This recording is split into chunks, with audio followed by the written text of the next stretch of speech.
So in this section, we're going to talk about the effects of prematurity on a few more body systems. Let's look at the GI system. Preemies have an increased caloric need because it takes more energy to do all these things their bodies are not ready to do yet. They have to work harder to breathe. They have to work harder to eat. They have to work harder to maintain their temperature because they don't have everything in place that they need to do that as they would as a full-term newborn. So they have an increased need for calories, but working to get food in actually burns calories, and they have a smaller stomach so they can hold less at once. Sometimes they actually burn more calories in the process of feeding than they get from the feeding. So there are some things we have to do to manage that. So those are the problems that you see. So those are, how are those managed? If the baby is tachypnic or in respiratory distress, they do not get any feedings into the intestinal system, because if their tummy is full, that puts pressure on the diaphragm, and that means they have to work even harder to breathe. So if they're in respiratory distress or they're tachypnic, they don't get GI feedings. If possible, we want them feeding by mouth. Preemies who have gone a long time without feeding by mouth actually can develop oral aversions later in when they are able to start feeding. They have a hard time a lot of times transitioning to actual food. So we want to avoid that if possible. Colostrum and breast milk have a lot of benefits for the premature infant. They provide some immune support, but they also provide the perfect combination of protein and lipids for proper development. But if they're not often able to feed directly from the breast, unless they're those very late preemies, the 34 to 37 weeks. So earlier preemies are usually not able to feed from the breast. Pumps are less effective at getting the milk out, and the mother's body also is not ready to lactate. So it may be a real challenge to get very much milk out. If that mom wants to pump breast milk, the NICU nurses are generally very, very helpful in giving whatever amount that she's able to pump to that infant, okay? Because that's usually going to be beneficial, even if it needs to be supplemented. It may need to be supplemented with formula. It may need to be supplemented with additives to increase the calories. Formula that's fed to preemies has an increased calorie count without increasing the solute load. That's really important. You can't just use regular formula and make it stronger, because you're also increasing the solute load, which is hard on their GI tract and on their kidneys. If they're not able to suck and swallow safely or effectively, or if they're not able to, if oral feeding is taking too much energy and they're using more than they're gaining from it, then they're going to get tube feedings or enteral feedings. An OG tube is most common. NG tubes we would not use as often in preemies. They are sometimes, but less commonly, because remember that babies are nose breathers. So if we put a tube in there, we're blocking off part of their airway. So oral OG tubes are used more often.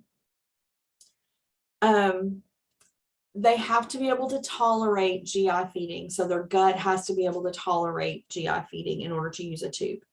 If they're not able to tolerate enteral feedings, then they may be on TPN, total parenteral nutrition, and that you've learned a little bit about TPN with adults. TPN can also be given to infants, okay, to preemies.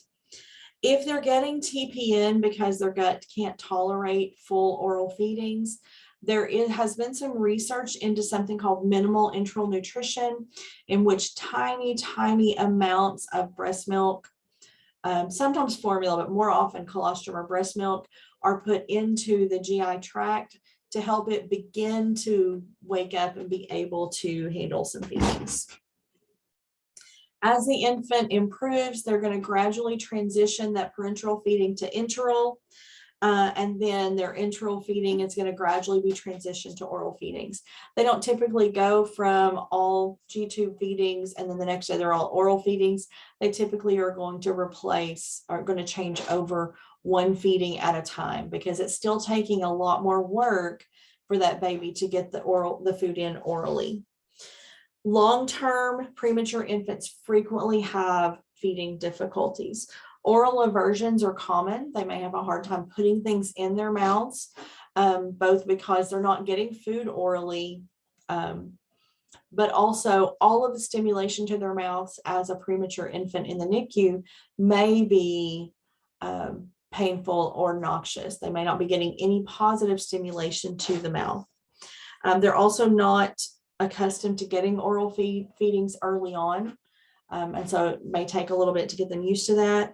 And there's also a possibility that can be related to neurologic damage. So it's very, very common for premature babies to have feeding difficulties later on, and in particular, oral aversions. The next system I want to talk about is temperature regulation. Remember, we talked a lot about the importance of regulating temperature in newborns in the newborn transition lecture, and I'm sure that Ms. Durant talked about it a lot as well in the newborn care lecture. Preemies have some extra considerations or some extra challenges. They have thinner skin, so they lose heat more easily. They did not have time to build the subcutaneous and brown fat. Remember, that happens in the last few weeks of pregnancy. So if they're born and skip those weeks, they don't have it.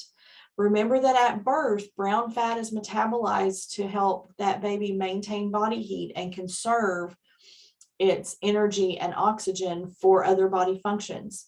Well, preemies don't have that brown fat, and those other body functions are already taking way too much energy and oxygen. Maintaining temperature takes energy away from breathing and other vital processes. This is critical, okay? Very important to understand it. The risk of cold stress, they need more oxygen when they're cold because it takes more oxygen and more glucose to warm up when they're cold. They need more glucose, increased metabolic demand when they're cold. And the energy and oxygen to maintain that is taken away from other body processes. So one example that I saw of this personally, a baby was born unexpectedly at 32 weeks. So there was no warmer prepared. No one was prepared for this baby. That baby in the first few minutes of life went from inside where it's 98 point something to outside where it's about 70 degrees. Okay. It's cold, it's wet. They had no fat, no brown fat. Baby got dried off, put on a warmer, but the warmer was cold because we weren't expecting a baby.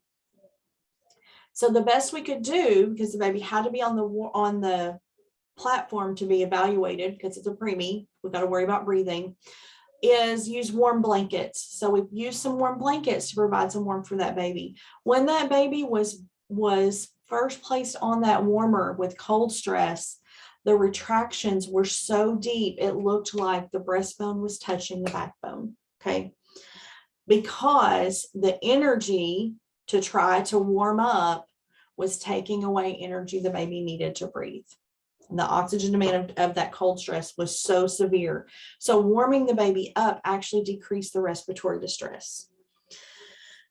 Management of temperature. A late preterm baby may be managed with blankets and close monitoring. Just make sure their temp gets checked.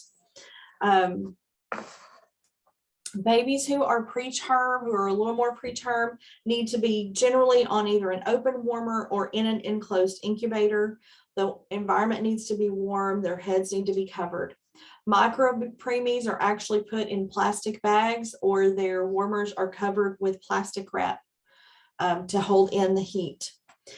Because of all the additional heat, they need increased humidity for their skin. When they're stable, when that preemie is stable, skin to skin contact can help them regulate their temperature better. Okay, in the next section, we're going to talk about several other systems and how they're affected.